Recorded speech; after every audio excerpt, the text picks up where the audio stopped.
유진 피터슨이 쓴 그 비유로 말하라 이런 제목의 책이 있는데요. 이 책은 이제 오늘 본문을 포함한 그 누가복음에 나오는 예수님의 비유를 풀어서 쓴 책입니다. 그 책에 보면은 참 제 마음에 그 메모하고 싶은 이런 내용이 몇 군데 있는데 그 중에 한 파트가 이런 내용이 있습니다. 명사로서의 사랑은 거대하고 복잡한 주제이다. 철학자들과 신학자들은 그것의 문화적인 표현, 감정적인 복잡 미묘함, 심리적인 뉘앙스 등을 탐구하느라 수만 쪽에 달하는 내용을 기록했다. 그런데 우리 성경에서는 그러한 식의 탐구가 놀랍도록 적다. 그리고 그 다음 나오는 그 한 마디가요, 오늘 예수님이 주시고자 하시는 말씀의 핵심, 액기스를 지금 담아서 이렇게 표현합니다.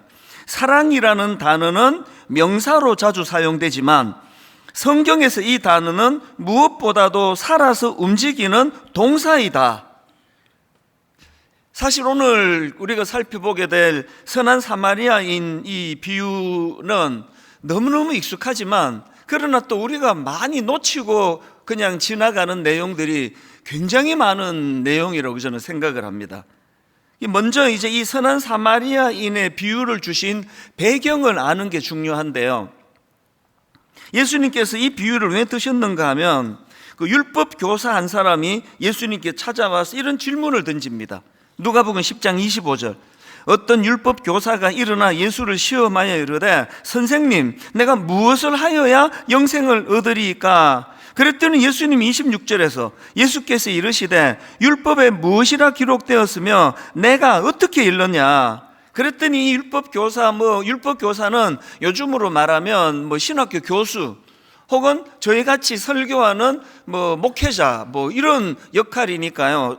성경 얼마나 잘 알겠습니까? 율법을 너무 잘 아니까 27절에서 이렇게 대답합니다. 대답하여 이르되 내 마음을 다하며 목숨을 다하며 힘을 다하며 뜻을 다하여 주 너의 하나님을 사랑하고 또한 내 이웃을 내 자신같이 사랑하라 하였나이다. 지식적으로 아주 정확하게 이제 답을 한 겁니다. 그랬더니 예수님이 그 전곡을 찌르는 말씀을 하십니다. 28절. 예수께서 이르시되 너의 대답이 옳도다. 그리고 그 다음에 너의 대답이 옳도다. 안다면 네가 그걸 정확하게 알고 있다면 이를 행하라. 그러면 살리라. 이 사랑을 머리로만 받아들이고 율법을 머리로만 받아들이는 그 율법 교사에 대하여, 그리고 이 사랑을 명사로 만들어 가지고 막 이론만 아주 충만한 이 사람에 대하여 예수님께서 주시고자 하시는 메시지가 이겁니다. 네가 그렇게 지식이 많으냐? 그러면 그거를 명사로 만들어서 가두어 두지 말고 행함이라는 동사로 그것을 해방시켜라. 이게 오늘 우선 똑같이 이제 말씀을 전하느라고 성경을 많이 연구하는 저에게 1차적으로 해당되는 말씀이고요. 우리 모두가 다 이거예요. 주님이 주시고자 하는 거는 자꾸 우리가 이거를 이론으로 만들고 머리에 이것을 관념화시키고 그래서 막 이론으로 수백 쪽의 책을 사랑에 대하여 쓸 수 있지만 행하지 않으면 소용없다는 겁니다. 그래서 이거를 이제 명사로 된 사랑을 그걸 명사로 그렇게 가두어 두지 말고 이거를 동사로 이걸 풀어내라, 그런 내용입니다. 그랬더니 이제 이 율법 교사가 또다시 이런 질문을 던집니다. 29절에 그 사람이 자기를 옳게 보이려고 예수께 여짜오되 그러면 내 이웃이 누구니까? 누가 내 이웃입니까? 이 질문에 대하여 주님이 주신 답이 그게 선한 사마리아인 여인입니다. 결론부터 먼저 말씀드리면요, 이 사람은 그 이웃을 자기가 규정을 해요. 누가 내가 사랑해야 될 대상입니까? 그랬을 때 선한 사마리아인의 비유를 통해서 주님이 주시고자 하신 핵심은 뭐냐면은 네 이웃이 누구냐를 규정 짓는 권한이 너에게 없고, 누가 네 이웃이냐에 대한 관심보다는 네가 모든 사람들, 특히 약자들의 이웃이 되려고 몸부림쳐야 된다. 그런 요지로 선한 사마리아인 비유를 주셨다. 이렇게 말씀을 드릴 수가 있습니다. 그래서 이제 오늘 이 내용을 살펴보려고 하는데요. 선한 사마리아인 비유는 너무 잘 아시고 내용도 간단합니다. 어떤 사람이 예루살렘에서 여리고로 내려가는 그 길에서 강도를 만납니다. 실제적으로 그 길이 굉장히 가파르고 또 동굴이 많고 그래서 강도들이 그 출몰하는 그런 지역이라고 하는 걸 제가 봤습니다. 거기에 이제 어떤 사람이 지나가다가 강도를 만난 겁니다. 그 강도들이 이 사람을 그냥 막 죽기 직전까지 두들겨 패고 있는 걸 다 빼앗고, 그래서 이제 거의 뭐 죽어가는 상태로 길거리에 내던져지는 겁니다. 예수님께서 이런 말씀을 이제 전개하시면서 여기에 두 부류의 사람을 등장시켜서 그들이 각각 이 강도 만난 죽어가는 이 사람을 어떻게 대하느냐, 이거를 이제 분석해 놓은 게 선한 사마리아인의 그 내용이거든요. 그 두 부류, 이 강도 만나 죽게 된 이 사람을 대하는 두 부류 중에 첫 번째 부류가 제사장과 레위인입니다. 그게 오늘 본문 31절 32절인데요. 마침 한 제사장이 그 길로 내려가다가 그를 보고 피하여 지나가고, 또 이와 같이 한 레위인도 그곳에 이르러 그를 보고 피하여 지나가되, 여기에 예수님께서 지금 제사장과 레위인을 이 이야기에 왜 등장을 시키는가 하는 거죠. 왜 등장을 시키는가 하니까 이들이 갖고 있는 어떤 특징 때문인데요. 그게 뭐냐 하니까 이 제사장과 레위인은 율법을 잘 아는 사람입니다. 그리고 늘 율법을 많이 읽고 가까이 하는 사람입니다. 그런 사람을 등장시켜서 어떤 태도가 지금 여기에 이루어지고 있습니까? 피해버리는 겁니다. 누구보다도 사랑에 대하여 명사로 만들어 머리에 많이 담고 있는 그들이지만 그들은 그 사랑이 동사가 아닌 겁니다. 피해버려요. 여기다 주님이 왜 이 두 사람을 등장시켰을까요? 율법 교사에게 이게 네 모습이야, 이걸 깨우치게 하기 위한 거죠. 바로 이게 네 모습이야. 너는 많은 그 율법 지식을 머리로, 관념으로, 그래서 지금 너의 사랑은 동사가 아니라 명사라, 이론이야, 이론. 이걸 주님이 지금 의도적으로 그렇게 던지고 계시는데요. 이 성경에 보면 이 율법 교사의 문제점을 굉장히 정확하게 지적하고 있습니다. 25절에 율법 교사를 보십시오. 어떤 율법 교사가 일어나 선생님, 내가 무엇을 하여야 영생을 얻으리까? 이런 질문을 했는데 거기에 부연 설명을 넣잖아요. 왜 이런 질문을 하느냐? 예수를 시험하여 이르되. 이게 이 사랑을 명사로 취급하고 막 이런 거 많이 연구하는 걸 자랑하는 사람들이 갖는 약점이 이런 거예요. 그 상대방을 폄하하고 자기가 올라가고, 상대방을 깎아내리고 자기가 올라가고, 바로 그 다음 구절이 그겁니다. 29절에서도 또 이런 질문을 합니다. 그 사람이 예수께 여짜오되 그러면 내 이웃이 누구니까? 겉으로는 이렇게 질문하는데 성경은 그 내면을 딱 꼬집어 설명합니다. 왜 이런 질문을 하느냐? 자기를 얽혀보려고 하는 거예요. 상대방을 깎아내리고 내가 높아지고, 상대방을 깎아내리고 내가 높아지고, 이 구도 속에 갇혀 있는 게 하나님의 말씀을, 율법을, 사랑을 명사로 머리에만 고정시켜 놓는 사람들이라는 겁니다. 이게 첫 번째 부류의 사람들이고요. 또 예수님의 말씀 속에 등장하는 두 번째 부류의 사람이 있는데 그게 바로 선한 사마리아인입니다. 33절과 34절입니다. 어떤 사마리아 사람은 여행하는 중 거기 이르러 그를 보고 불쌍히 여겨 가까이 가서 기름과 포도주를 그 상처에 붓고 싸매고 자기 짐승에 태워 주막으로 데리고 가서 돌보아 주니라. 이것도 지금 너무 과잉인데요. 이걸로 끝나는 게 아닙니다. 그 다음 35절. 그 이튿날 그가 주막 주인에게 데나리온 2를 내어주며 이르되 이 사람을 돌보아 주라. 비용이 더 들면 내가 돌아올 때에 갚으리라 하였으니.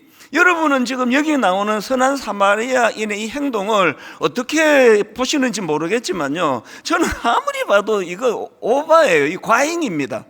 이거 완전 오지랖이 넓은 거 아닙니까? 지금 누군지도 모르는 사람이 지금 쓰러져 있는 거 보고 그 정도로 조치를 취했으면 그것도 사실 과잉인데요.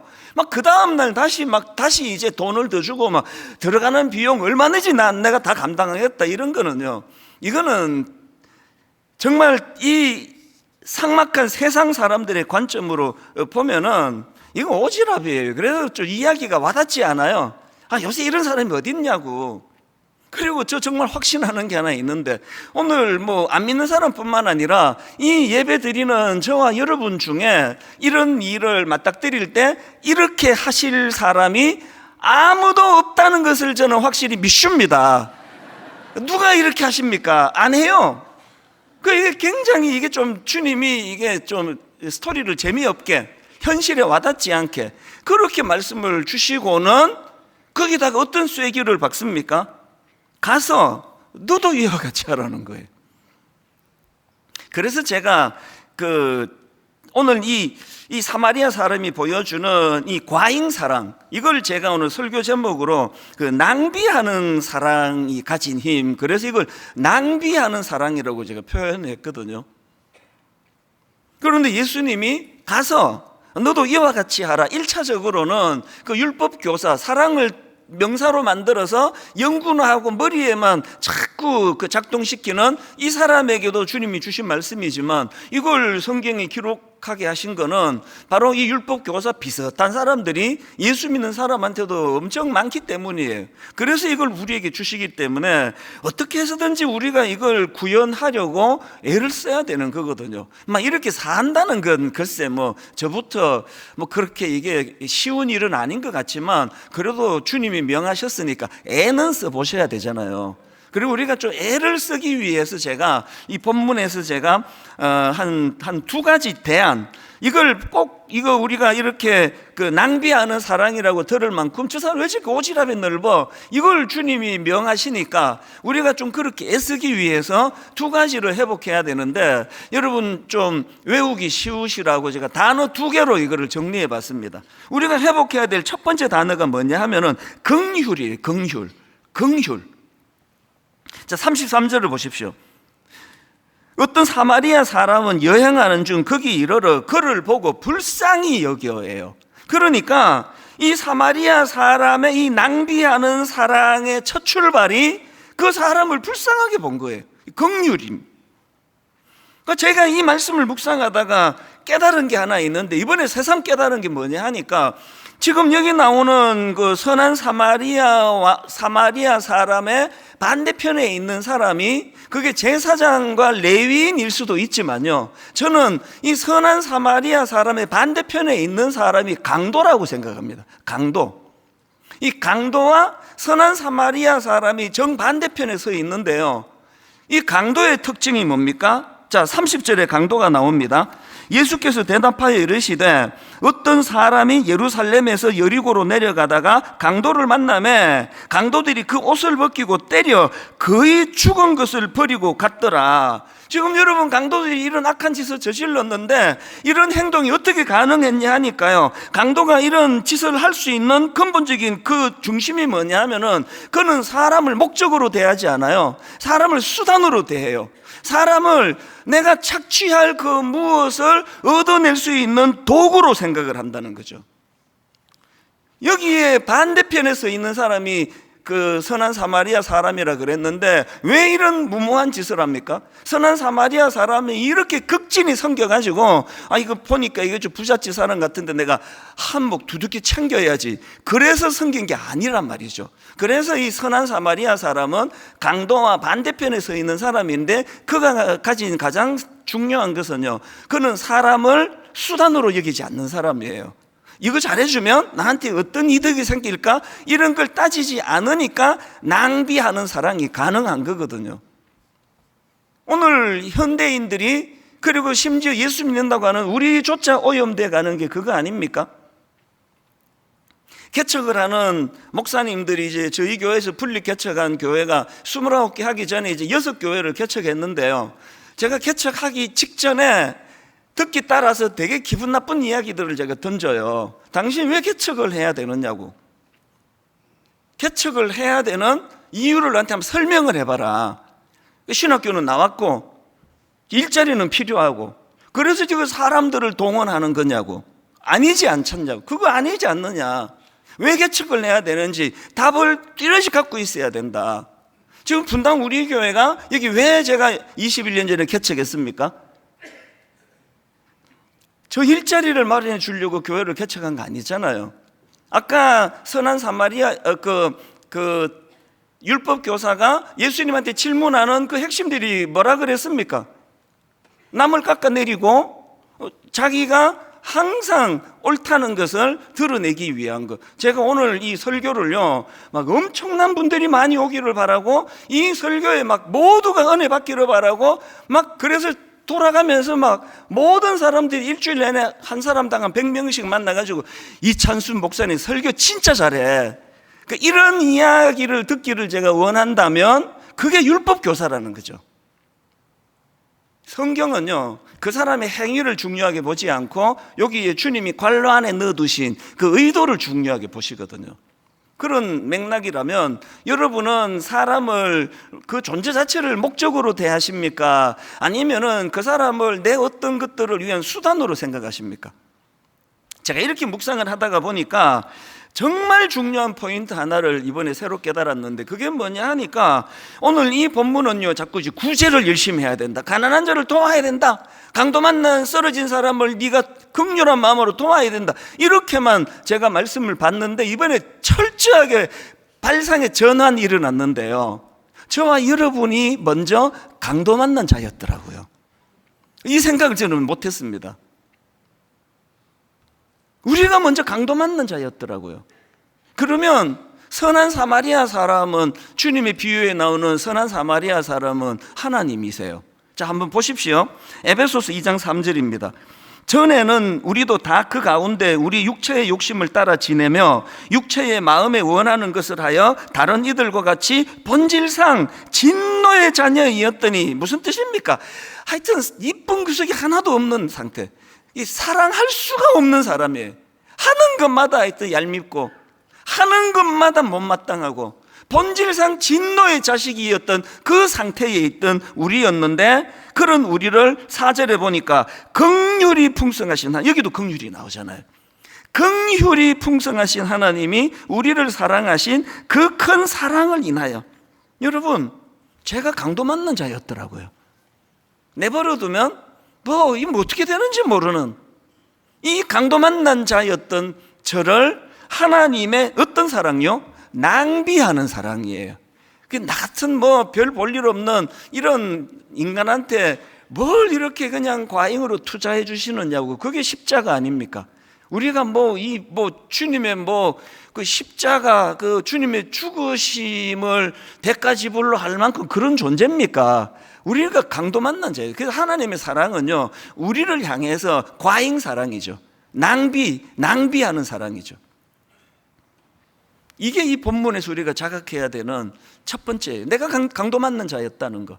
그리고 두 번째가, 우리가 너도 이렇게 해라 하시는 말씀에 우리가 참 몸부림이라도 치려면 회복해야 되는 게 행함입니다. 행함. 이 행함을 제가 이렇게 설명을 해드릴게요. 여기서 말하는 행함은 어떤 차원의 행함인가 하면요, 그냥 내버려두면 머리로만 작동되는 게 인간이에요. 오늘 엄청 받아 적고, 여러분이 열받는 게 뭐죠? 저 목사가 설교 준비 제대로 안 했니? 받아 적을 게 없어. 그럼 엄청 열받잖아요. 이게 뭐야? 이 시간만 버렸네. 근데 여러분, 이거를 지금 그렇게 열심히 받아 적는데 문제는 그러고 끝나는 거죠. 받아 적는 것밖에 없는 그게 율법 교사의 문제라면, 행함은 뭐죠? 그렇게 머리에서만 작동되는 긍휼이라는 감정을 끌어내려서 행동화하는 차원에서의 행동입니다. 자, 오늘 본문 33절, 사마리아 사람이 아까 그 긍휼이 나왔잖아요. 어떤 사마리아 사람은 여행하는 중 거기 이르러 그를 보고 불쌍히 여겨. 이 사랑의 이제 명사로 내가 아까 설명을 드렸는데요, 이 긍휼, 불쌍히 여기는 마음, 긍휼, 이 명사가요, 얼마나 많은 동사를 만들어내는지 한번 보십시오. 34절을 한번 보십시오. 굵은 글씨가 여러 개 나올 겁니다. 자, 그를 보고 불쌍히 여기는 긍휼이라는 명사가 만들어내는 동사를 보십시오. 34절, 가까이 가서, 이거 동사 아닙니까? 가까이 가다. 또 기름과 포도주를 그 상처에 붓고, 이게 붓다, 이게 동사 아닙니까? 그 다음 싸매고, 이 싸매다, 이 동사 아닙니까? 자기 짐승의 태워, 이 태우다 이거 동사 아닙니까? 주막으로 데리고 가서, 이거 데리고 가다 이거 동사 아닙니까? 그리고 마지막 결론 돌보아 주니라, 돌보아 주다 이거 동사 아닙니까? 여러분, 명사 하나가 만들어내는 이 수많은 동사들을 보고 무슨 생각이 드세요? 오늘 여러분이 말씀에 깨달은 것을 노트로 한 장을 썼다고 치면은요, 이번 한 주 내내 이것이 동사가 되기 위해 여러분이 책으로 한 권의 동사가 나와야 돼요. 그렇게 하고 계세요? 저한테 왜 그렇게 설교 잘 하기를 원하세요? 이 머리에서만 작동되는 그거를 즐기고 계시는 분 계시다면 이제 이거를 행동으로 동사화 시켜야 된다는 거죠. 요한일서 3장 18절에 자녀들아 말과 혀로만 사랑하지 말고, 이 사랑을 명사화 시킨 거 이렇게 표현했습니다. 말과 혀로만 사랑하지 말고 행함과 진실함으로 하자. 동사로 이걸 바꾸라는 거거든요. 야고보서 2장 15절 만일 형제나 자매가 헐벗고 일용할 양식이 없는데 너희 중에 누구든지 그에게 이르되 입으로만 평안히 가라, 덥게 하라, 배부르게 하라 하며 그 몸에 쓸 것을 주지 아니하면 무슨 유익이 있으리요? 이와 같이 행함이 없는 믿음은 그 자체가 죽은 것이라. 제 표현으로 설명을 드리면 이와 같이 사랑을 명사로만 규정짓기 좋아하는 그 사람은 문제가 있다, 그 얘기거든요. 그래서 여러분, 하나님께서 먼저 이것을 이제 본을 보여주신 거 아닙니까? 자, 요한일서 4장 16절을 보십시오. 하나님이 우리를 사랑하시는 사랑을 우리가 알고 믿었노니 하나님은 사랑이시라. 하나님은 사랑이시라. 여기서 사랑은 명사잖아요. 그런데 그 앞에 보니까 동사가 먼저 나옵니다. 자, 요한일서 4장 16절 다시 보십시오.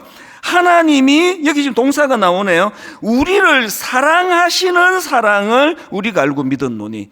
그래서 하나님은 사랑이시라는 거예요. 공허한 명사의 사랑의 하나님 아니십니다. 요한복음 3장 16절 하나님이 세상을 이처럼 사랑하사, 이 동사의 사랑 아닙니까? 사랑하다. 하나님이 세상을 이처럼 사랑하사 어떤 결과가 나옵니까? 독생자를 주셨으니.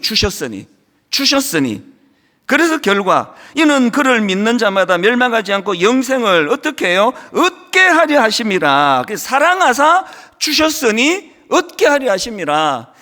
갈라디아 2장 20절도 사랑이 동사라는 걸 하나님 보여주시는데 보십시오. 내가 그리스도와 함께 십자가에 못 박혔나니 그런즉 이제는 내가 사는 것이 아니요 오직 내 안에 그리스도께서 사시는 것이라. 이제 내가 육체 가운데 사는 것은 나를 사랑하사, 이 동사죠. 나를 사랑하사. 그래서 결과 나를 위하여 자기 자신을 버리신. 어떤 결과인지 아시겠죠? 이게 기독교입니다. 명사에 가두어 두는 거, 그 기독교 아닙니다. 나를 사랑하사 나를 위하여 자신을 버리신. 그래서 그 결정체가 그게 십자가라는, 십자가. 우리가 하나님 앞에서 내가 강도 만난 자였고 하나님의 낭비하는 사랑, 과잉 사랑으로 내가 여기까지 쓸 수 있게 됐다는 감격이 먼저 우리 안에 회복이 되고, 그 감격을 가지고 할 수 있는 일, 할 수 있는 작은 일, 좀 용서하고 좀 베풀고 좀 나누고, 이 일들을 우리가 하자는 거죠. 여러분 아시죠? 예전에 분당 우리 교회는 택시 타기 운동을 벌였습니다.